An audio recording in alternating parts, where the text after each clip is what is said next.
Bank ఎంప్లాయీని అత్యంత దారుణంగా చంపేసి అతని కారులోనే పెట్టి వదిలి వెళ్లిన ఘటన సంబంధించిన బ్రేకింగ్ న్యూస్ ఇది. వరంగల్లో ఈ దారుణ హత్య చోటు చేసుకుంది. వరంగల్లో బ్యాంక్ ఉద్యోగిని కట్టేసి కాళ్లకు తాళ్లు కట్టి చంపేశారు దుండగులు. ఆ వ్యక్తిని చంపి ఆ తర్వాత కారులో వదిలి వెళ్ళిపోయారు. మృతుడు హన్మకొండ శ్రీనివాసనగర్ కాలనీకి చెందిన బ్యాంక్ ఉద్యోగి రాజా మోహన్ గా గుర్తించారు. కారులో మృతదేహాన్ని చూసి ఒక్కసారిగా వరంగల్ ప్రజలు ఉలిక్కిపడ్డారు. ఆ కారు నెంబర్ కూడా చెబుతున్నాను మీకు, AP36Q1546. ఈ కారులో ఇప్పుడు మీరు చూస్తున్న ఈ కారులో బ్యాంక్ ఉద్యోగి మృతదేహం కనిపించింది. ఒక్కసారిగా కారు అక్కడ ఆగి ఉంది. ఆగి ఉన్న కారులో అనుమానాస్పదంగా ఒక వ్యక్తి కనిపించడంతో దగ్గరకు వచ్చి చూసేసరికి కాళ్ళు చేతులు కట్టివేసిన ఒక వ్యక్తి కనిపించాడు. వెంటనే కంగారు పడ్డ వ్యక్తులు పోలీసులకు సమాచారం అందించారు. పోలీసులు వచ్చి చూసిన తర్వాత ఆ వ్యక్తి చనిపోయి ఉన్నాడు. ఎవరో ఈ రాజామోహన్ని కాళ్ళు చేతులు కట్టేసి అతి దారుణంగా చంపేసి కారు అక్కడ వదిలి వెళ్ళిపోయారు. రాత్రి నుంచి కారు అక్కడే ఉంది. ఆ కారు అక్కడ ఎవరు వదిలి వెళ్ళారు అని సీసీటీవీని కూడా పరిశీలిస్తూ ఉన్నారు. ఆ దృశ్యాలు కూడా మీరు ఆర్టీవీ స్క్రీన్ పైన చూస్తున్నారు. Car number AP36Q1546. ఈ కారులో మృతదేహం కనిపించడంతో ఒక్కసారిగా పెద్ద ఎత్తున వరంగల్ అంతా కూడా ఉలిక్కిపడింది. పెద్ద ఎత్తున జనాలు అక్కడ గుమిగూడారు. పోలీసులు అక్కడికి వచ్చి ఆ ఏరియానంతా కూడా కార్డన్ చేశారు. ఆ ఏరియాను పూర్తిగా తమ ఆధీనంలోకి తీసుకొని క్లూస్ టీం పూర్తి ఆధారాలు సేకరిస్తున్నారు. మా ప్రతినిధి వెంకటరత్నం ఉన్నారు పూర్తి సమాచారం అందించడానికి. వెంకటరత్నం, సీసీటీవీలో ఎవరు ఆ కారుని అక్కడికి తీసుకొచ్చి వెళ్ళారు అనే వివరాలు ఏమైనా దొరికాయా? అండ్ క్లూస్ టీం కూడా, సీన్ ఆఫ్ అఫెన్స్ లో క్లూస్ టీం కు ఏదైనా ఆధారాలు దొరికాయా? మీ దగ్గర ఉన్న పూర్తి సమాచారం ఏంటి? ప్రస్తుతానికి మనం స్పాట్ దగ్గరే ఉన్నాము. క్లూస్ టీమ్ కు సంబంధించి కూడా ఇంకా పూర్తి వివరాలు తెలవాల్సిన క్లూస్ టీమ్ అయితే ప్రస్తుతానికి వచ్చారు. ఇక్కడ ఏమేమి జరిగింది, అసలు సీన్ ఆఫ్ అఫెన్స్ ఏందనేది కూడా ఒక చూస్తున్నారు. ప్రస్తుతానికి మనం చూస్తున్నాం డెడ్ బాడీ కూడా కార్ లోనే ఉంది. ఇప్పటి వరకు అంటే రాత్రి అంటే ఎర్లీ మార్నింగ్ 3:30 గంటలకు ఇక్కడ డెడ్ బాడీని అక్కడే బయటనే చంపి ఇక్కడికి తీసుకొచ్చినట్టుగా ప్రస్తుతం మనకు సమాచారం అందుతుంది. వీటన్నిటిని దృష్టిలో పెట్టుకుని వెంటనే సమాచారం అందుకున్నటువంటి పోలీసులు కూడా ఇక్కడికి వచ్చారు. మొత్తం క్లూస్ టీం వచ్చారు. ఈ ఫోరెన్సిక్ టీం వాళ్ళు కూడా వీళ్ళందరూ వచ్చి ప్రతి ఒక్కటి కూడా క్షుణ్ణంగా పరిశీలిస్తున్నారు. ఈ వేలి ముద్రలు ఏవే ఉన్నాయో వాటన్నిటికి సంబంధించి కూడా కనుక్కునేటువంటి ప్రయత్నం చేస్తున్నారు. మొత్తానికైతే ఇక్కడ ఉన్నటువంటి చుట్టుపక్కల కాలనీ వాసులు కూడా ఈ సంఘటన పైన దిగ్భ్రాంతి వ్యక్తం చేస్తున్నారు. ఎవరైతే రాజమోహన్ ఉన్నారో తలపై కూడా తీవ్రమైనటువంటి గాయాలున్నాయి. ఆ గాయాలని కూడా దృష్టిలో పెట్టుకుని ఇక్కడ ఏం జరిగింది అన్నటువంటి కోణంలో కూడా ఇక్కడ పోలీసులు దర్యాప్తు చేస్తున్నారు. అలాగే క్లూస్ టీం కూడా ఇక్కడికి వచ్చింది. ఆ చుట్టుపక్కల సమీప ప్రాంత ప్రజల్ని కూడా కొంత విచారించేటువంటి పరిస్థితి. దీనికి ఇతనికి ఉన్నటువంటి గతంలో ఎట్లాంటి సంబంధాలు ఉన్నాయి, ప్రస్తుతానికి ఏమేమి విషయాలు ఉన్నాయి అన్నటువంటి విషయాలు కూడా ఇక్కడ ప్రస్తుతానికి అయితే చూస్తున్నటువంటి పరిస్థితి.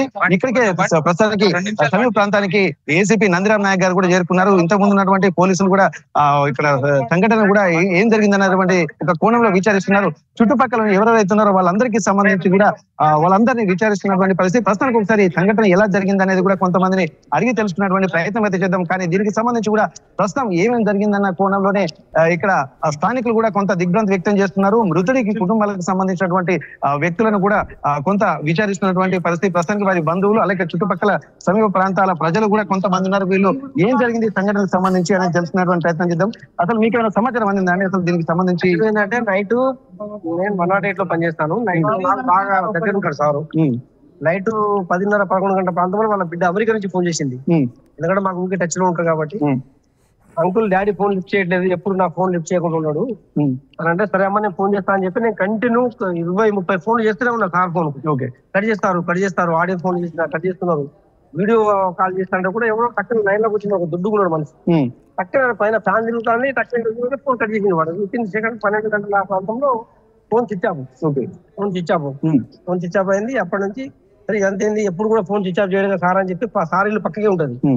మేము పోయి చూస్తే కార్ లేదు. ఎక్కడైనా బంధువుల ఇంటికి పోవచ్చు, వాళ్ళ అక్కల ఇంటికి పోవచ్చు అనుకున్నాం. రాత్రి 12 గంటలకు మేము పోయి చూసినాం. ఆశ్చర్యంగా ఒక 3 పోయి చూసినాం. చూస్తే అక్కడ పోయి కార్ లేదు. చిన్న స్కూటీ ఉంటుంది సార్. అక్కడ స్కూటీ అక్కడ ఉంది కానీ కార్ లేదు. ఎక్కడైనా దోస్తుల దగ్గర వాళ్ళ ఫ్రెండ్స్ ఉన్నారు, బ్యాంక్ మేనేజర్స్ రిటైర్డ్ అయిన వాళ్ళు. అప్పుడప్పుడు వాళ్ళ దగ్గర పోతా ఉంటాడు. కాశీబుగ్గ, వాళ్ళ సొంతూరు కాశీబుగ్గ. సరే దాంట్లో లేడు. పొద్దున నేను రూట్ దిగి ఇంటికి పోయేసరికి 9 గంటలకు చూస్తే కూడా కార్ లేదు. సరే ఎందుకన్నా అప్పటికే వాళ్ళ బిడ్డ, వాళ్ళ అన్నదమ్ములు, వాళ్ళందరూ కూడా, వాళ్ళ దోస్తులు కూడా అందరూ నాకు టచ్ లో ఉన్నారు. సరే అని చెప్పి 10:30కు police station, Subedari police station పోయినాం. సుబేదారి పోలీస్ స్టేషన్ పోయేసరికి సార్కి ఎస్ఐ గారు రామారావు సార్ నైట్ డ్యూటీ చేశాడు, లేట్గా వస్తా అంటే ఎస్ఐ సుమన్ సార్ అని ఉండే, సుమన్ సార్ కలిసాం. సరే ఇట్లా సంగతి సార్, ఇట్లా మాకు డౌట్ ఉంది సార్ అని చెప్పానగానే నంబర్ ట్యాప్ చేయండి సార్ అని చెప్పినాం. నంబర్ తీసుకున్నాడు సారు. ఎందుకంటే మంచిది ఒక అప్లికేషన్ రాసిందంటే అప్లికేషన్ కొంచెం రాసినాం.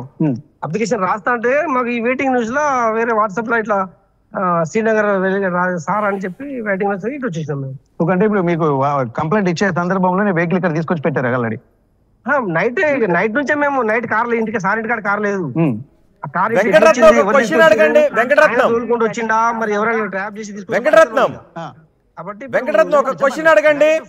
ఆ కారు సీసీటీవీ దృశ్యాలు కనబడుతున్నాయి, మరి ఆ కారు వచ్చిన దృశ్యాలు కారు ఎవరు తీసుకొచ్చారనే దృశ్యాలు సీసీటీవీలో లేవా? సార్ అన్న అంజిరెడ్డి సార్ అని మేము అంతా మాట్లాడినాం. ఓకే, వాళ్ళ అన్నదమ్ములు కూడా నాకు ఫోన్ చేసిరు, వాళ్ళ బిడ్డ కూడా ఫోన్ లైన్ లో ఉంది నాకు. ఓకే, ఇప్పుడు సీసీటీవీ ఫుటేజ్ కూడా వచ్చింది. కారు పార్కింగ్ చేసి వెళ్తున్నటువంటి పరిస్థితులు అయితే మనం చూసాం. సీసీటీవీ ఫుటేజ్ కూడా వచ్చినట్టుంది. ఎక్కడ ఫుటేజ్? సీసీటీవీ ఇక్కడ చుట్టుపక్కల ఏదో కెమెరానే ఉండి ఉంటుంది మేబీ. అసలు కార్ ఎక్కడ దాకా ఎట్లా వచ్చింది తెలియాలి. ఆ కారు వచ్చి దాన్ని ఇక్కడ వదిలిపెట్టి వెళ్ళిపోతున్నటువంటి సీసీటీవీ ఫుటేజ్ వచ్చింది. దానికి సంబంధించి మీకు మాకేం తెలియదు. రాఘవేంద్ర నగర్ సార్ ఇల్లు ఇక్కడ కాదు సార్ ఇల్లు. అంటే ఇప్పుడు ఈ సారు వాళ్ళు కార్ తీస్తాడు. సార్ ఇల్లు ఇక్కడ కాదు. Okay, Srinagar colony Tirumala bar దాటిన తర్వాత సార్ ఇల్లు. ఓకే, అంటే ఇది గుర్తు తెలియని ప్లేస్ లో పెట్టి వెళ్ళిపోయారు ఇక్కడ. ఇక్కడ సార్ కార్ ఇక్కడ ఎట్లా వచ్చింది, సార్ ఇంట్లోకి వెళ్ళి కార్ ఎవరు తీసిరా అనేది మనకు కావాలి కదా. అసలు సార్ దాదాపు ఏమైనా ఎంతో అవసరం ఉంటేనే కార్ బయట తీస్తాడు. ఎప్పుడు చిన్న స్కూటీ మీద తిరుగుతుంటాడు ఆయన. ఎక్కువ మాధురే టచ్ లో ఉంటాడు. రోజు ట్రాఫిక్ వాకింగ్ చేస్తా ఉంటాడు. సార్ కూడా రిటైర్డ్ అయిపోయినట్టుగా తన డైలీ యాక్టివిటీస్ మీకు ఐడియా ఉంటుంది అంటున్నారు కదా. అట్లాంటప్పుడు ఇతనికి ఏమైనా శత్రుత్వం ఉండేటువంటి అవకాశం? శత్రుత్వం ఏం లేదు, ఎవరు లేరు. దోస్తులు వీళ్ళ సార్ చిన్నప్పటి నుంచి వీళ్ళంతా దోస్తులు. సార్ కూడా రిటైర్డ్ ఎంప్లాయీ.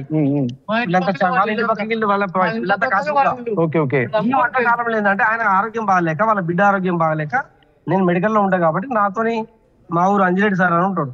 ఆయన పరిచయం వల్ల వాళ్ళకి హెల్త్ పరంగా నేను బాగా హెల్ప్ చేసిన.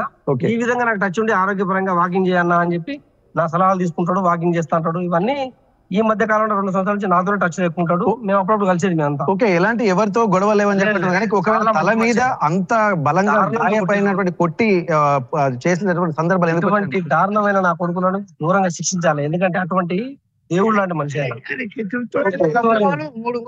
మీరు చెప్పండి సార్, ఇప్పుడు మీరు చిన్నప్పటి నుండి అతని ఫ్రెండ్ అంటున్నారు కదా, అతనికి మీకు కొన్ని విషయాల మీద అన్ని చాలా విషయాలు తెలుసుంటాయి ఒక్కొక్కరికి.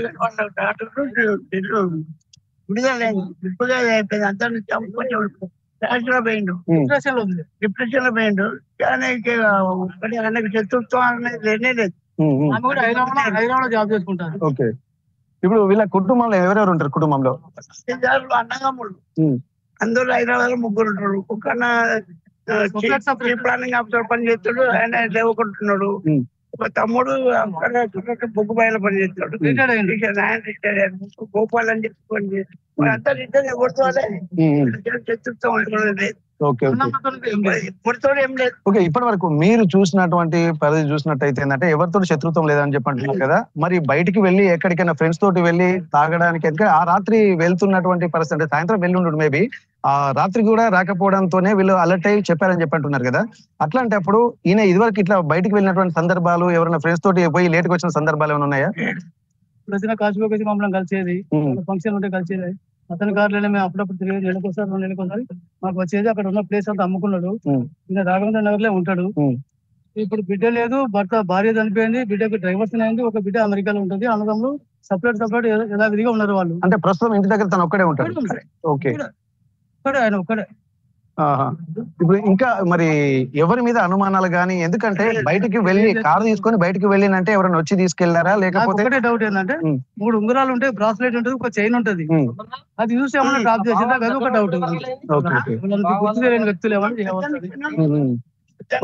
ఏదో చేసి ఇక్కడ కారు తీసుకొచ్చి వదిలిపెట్టి పోయినట్టు నాకు డౌట్ అనిపిస్తుంది. ఇప్పుడు ఆ చేతికి ఉంగరాలు, చైన్ అవన్నీ ఉన్నాయా? ఓకే, పోలీసులు చూసారు. ఓకే, ప్రస్తుతానికి అయితే ఇక్కడ చాలా మంది ఇక్కడ చేరుకున్నారు. తను శ్రీనగర్ కాలనీలో ఉంటాడు, ఇక్కడ తిరుమల బార్ దగ్గర. ప్రస్తుతానికి అయితే ఇక్కడ ఉన్నటువంటి పరిస్థితులు మాత్రం అంటే దూర ప్రాంతాల నుంచి వచ్చినటువంటి పరిస్థితి. దూర ప్రాంతాలు అంటే తను వేరే ప్రాంతాల్లో ఎవరో వచ్చి ఇక్కడ పెట్టిపోయినటువంటి పరిస్థితి కనిపిస్తుంది. దీనికి సంబంధించి ఒకసారి పోలీసులు కూడా క్లోజ్ టీమ్ తోటి కూడా వివరాలన్నీ చూస్తున్నారు. ఏమేమి జరిగిందనేది ప్రతి ఒక్క వివరాలను కూడా చూసేటువంటి ప్రయత్నం అయితే చేస్తున్నారు. ప్రస్తుతానికి అయితే ఇక్కడ మట్టెవాడ SHO గారు అలాగే ఏసీపీ గారు కూడా వరంగల్ ఏసీపీ గారు ఉన్నారు. ఒక్కసారి మరి మాట్లాడేటువంటి ప్రయత్నం చేద్దాం. సార్, ఇప్పుడు మీకున్నటువంటి ప్రాథమిక సమాచారం ఏముంది సార్?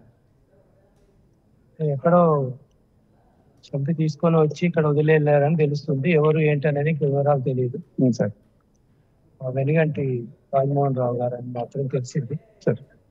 ఇతనికి ఇది ఎందుకు జరిగింది ఏంటనేది విచారణలో తెలిసాల్సి ఉంటుంది సార్. ఇప్పుడు అంటే ప్రాథమికంగా మీరు ఏమన్నా క్లూస్ సేకరించారా సార్? ఎందుకంటే బయటకు ఒక గడ్డి ఇటువంటి కొన్ని కనిపించాయి. ఎక్కడెక్కడికి వెళ్ళాడటువంటి ఎందుకంటే CCTV ఫుటేజ్లు మీరు ఏమైనా పరిశీలించారా, ఇంకా పరిశీలించాల్సిందా? ఇంకా దర్యాప్తు చేయాల్సింది. దర్యాప్తులో పూర్తి వివరాలు మనకు తెలుస్తాయి. న్యూస్ టీము, డాగ్ స్క్వాడ్, తర్వాత ఆల్ క్రైమ్ టీమ్స్ అన్ని కూడా విచారణలో భాగంగా కలెక్ట్ చేసుకుని విచారణ తర్వాత మనకు సార్ ఒక CCTV ఫుటేజ్ అయితే వచ్చింది. ఇప్పుడు దాన్ని దృష్టిలో పెట్టుకొని మీరు ఏమైనా ప్రాథమిక ఏమైనా అడుగు ముందు పడేటువంటి అవకాశం కనిపిస్తుంది? ఒక CCTV ఫుటేజ్ అయితే వచ్చింది, ఏమైనా మెయిన్ మనకు తప్పకుండా ఉపయోగపడుతుంది. దాని ద్వారా ముందుకు చిన్న క్లూ సరే. అంటే ఇప్పటి వరకు వీళ్ళ కొంతమందిని అడిగిన సమాచారం ఏ ఏరియాకు వీళ్ళు వెళ్ళి ఉండొచ్చేటువంటి అవకాశం ఉంటుంది సార్? వీళ్ళు వెళ్ళినట్టు ఏరియా ఏమైనా ఐడియా వచ్చింది మీకు? తెలియదు, కనుక్కోవాలి. విచారణలో మనకు బయటపడుతుంది. సరే. ఎక్కడ బయలుదేరిన అన్న దాని మీద చూస్తే ఎక్కడికి వెళ్ళారని. ఓకే. అయితే ఇక్కడ మొత్తానికైతే చూస్తున్నారు ఎక్కడ అసలు ఫస్ట్ ఎన్ని గంటలకు ఇంటిలో నుండి బయలుదేరాడు, ఎక్కడికి వెళ్ళాడు అన్నటువంటి కోణంలో ఉన్నది. ఏ టైంలో ఇక్కడికి వచ్చారు? ఎందుకంటే 3:30 గంటలకు ఇక్కడికి కారు వదిలిపెట్టినట్టుగా CCTV ఫుటేజ్ లో కూడా కనిపిస్తుంది. ఆ సమయాన్ని దృష్టిలో పెట్టుకుని కారు ఎక్కడి నుంచి వచ్చింది? ఎందుకంటే ఒక సీక్వెన్స్ ప్రకారం వెళ్ళాల్సిన వాళ్ళు ఎవరైనా ఏమైనా అనుమానాలు వ్యక్తం చేస్తూ ఉన్నారా? అతని కుటుంబ వివరాలు ఏంటి? ప్రస్తుతానికి తను రాజమోహన్ గా ఇక్కడ చెప్తున్నారు. ఇక్కడ శ్రీనగర్ కాలనీకి సంబంధించినటువంటి తను ప్రస్తుతానికైతే తన భార్య వియోగం చెందింది. కూతుళ్ళు అలాగే ఉద్యోగాలు చేసుకుంటూ ఉంటారు. తన ఇంకో కూతురు మాత్రం డివోర్స్ అయ్యి తను హైదరాబాద్ లో ఉంటున్నట్టు తెలుస్తుంది. తను కూడా ఫోన్ చేస్తున్నటువంటి క్రమంలో కూడా ఇప్పటి వరకు ఎలాంటి స్పందన లేకపోయేసరికి తన బంధువులకు కూడా ఫోన్ చేసి చెప్పినట్టుగా ఉంది. వాళ్ళు కూడా ఆరా తీసి రాత్రి 12 గంటల వరకు వెతికినట్టుగా సమాచారం. అయితే అప్పటి వరకు కూడా వెతికినా గానీ అక్కడ ఎలాంటి క్లూస్ దొరకకపోవడంతో పోలీస్ స్టేషన్ కు వెళ్లి కేసు పెడదామనుకున్నటువంటి సమయంలో సోషల్ మీడియా వచ్చినటువంటి ఆధారాల ప్రకారం ఇక్కడ ప్రస్తుతానికైతే ఈ భద్రకాళి టెంపుల్ సమీపంలో ఉన్నటువంటి ఇక్కడ రంగంపేట దగ్గర వదిలిపెట్టి వెళ్ళినట్టుగా తెలుస్తుంది. ప్రస్తుతానికైతే ఇక్కడే ఆ డీటెయిల్స్ కూడా మనం చూస్తున్నాము. మరి కాసేపట్లో కూడా ఇక్కడ మొత్తం క్లూస్ టీము అలాగే డాగ్ స్క్వాడ్స్ బృందాలను కూడా ఇక్కడికి రంగంలోకి దించినటువంటి పరిస్థితి. ఎక్కడెక్కడ ఏమేమి జరిగింది అనేది కూడా పోలీసులు కూడా చెప్తున్నారు. అంటే ఎక్కడ మొదలైంది, ఎక్కడి నుంచి వెళ్తున్నారు అన్నటువంటి ఒక సూచన అయితే వీళ్ళు చేసుకుంటున్నారు. ప్రస్తుతానికి ఎక్కడికి వెళ్ళి వచ్చారన్న దాని మీద కూడా ఒక ఆలోచన చేసేటువంటి పరిస్థితి. ప్రస్తుతానికైతే ఏసీపీ నందిరామ్ నాయక్ గారు కూడా ఇక్కడికి చేరుకున్నారు. మిగిలిన వివరాలన్నీ కూడా పరిశీలిస్తున్నటువంటి పరిస్థితి. ఎక్కడ ఏ క్లూస్ వదిలిపెట్టకుండా ప్రతి ఒక్కటి కూడా దర్యాప్తు చేస్తున్నటువంటి పరిస్థితి నెలకొంది. దీనికి సంబంధించి పూర్తి వివరాలు ప్రాథమికంగా మాత్రం ఏం జరిగిందన్నటువంటి ఒక కోణంలో చూస్తున్నారు. కానీ ఇప్పటి వరకు ప్రాథమిక నివేదిక కూడా వీళ్ళకి ఏం రాలేదు. ఇప్పటికే క్లూస్ టీమ్ సేకరించినటువంటి పరిస్థితి అయితే వచ్చినటువంటి పరిస్థితి ఉంది. మరి కాసేపట్లో ఇంకా విషయం తెలిస్తే అప్డేట్ చేస్తామంటున్నటువంటి పరిస్థితి. రోహిత్. రైట్ వెంకటరత్నం. వరంగల్లో దారుణ హత్య జరిగింది. పట్టపగలి హత్య చేసి కారులో ఆ వ్యక్తిని కాళ్ళు చేతులు కట్టేసి మృతదేహాన్ని కారులో బదిలి వెళ్ళిపోయారని చెప్తున్నారు. ఒక్కసారి CCTV దృశ్యాలు నేను మీకు చూపిస్తాను పూర్తిగా. ఒకసారి కంప్లీట్గా PCR CCTV దృశ్యాలు ఒకసారి ప్లే చేయండి. కొంత అనుమానాస్పదంగా ఒక వ్యక్తి తిరుగుతున్నాడు. మీకు ఒక కారు కనిపిస్తుంది కదా, దాని వెనుక మరో కారు ఉంది రెడ్ సర్కిల్లో, ఆ కారే. ఇప్పుడు అక్కడ ఎవరో ఒక వ్యక్తి కనిపిస్తున్నాడు రెడ్ సర్కిల్లో. ఆ వ్యక్తి అక్కడ కాసేపు ఆగాడు. ఆ తర్వాత కారులోకి చూశాడు. మరి ఆ వ్యక్తి మృతదేహాన్ని అలా చూసాడా లేకపోతే ఆ కార్ని తీసుకొచ్చాడా? ఆ ముందు వెనుక CC దృశ్యాలు కూడా మనకు రావాలి. చూడండి ఒకసారి. ఆ తర్వాత ఆ వ్యక్తి కారు పక్క నుంచి నడుచుకుని వెళ్ళిపోతున్నాడు.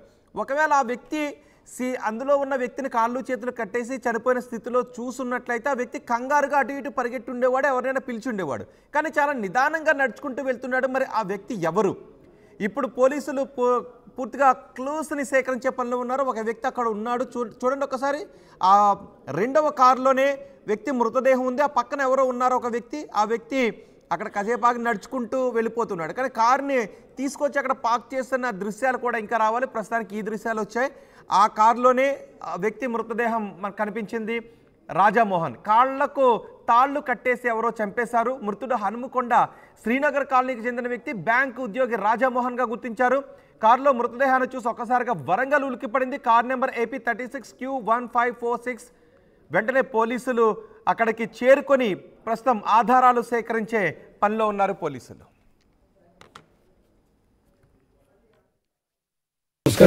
నమస్కారం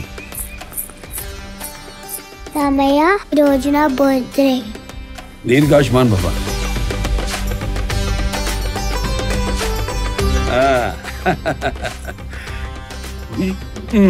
ఎందుకన్నయ్యా బంగారం? మీ ఆశీర్వాదం చాలు. బంగారం అంటే ఖర్చు కాదమ్మా, భవిష్యత్తు సంపద. ఆడపిల్ల వయసుతో పాటు దీని విలువ పెరుగుతుంది. అమ్మాయికి ఐశ్వర్యమైన అందమైన బంగారమే. బాయ్ చెప్పు మామయ్య. ఆ ఐశ్వర్యాన్ని మీకు నమ్మకంగా అందిస్తుంది వేగా జ్యువెలర్స్. వేగా జ్యువెలర్స్, వెలలేని వైభోగం, తరుగులేని నమ్మకం.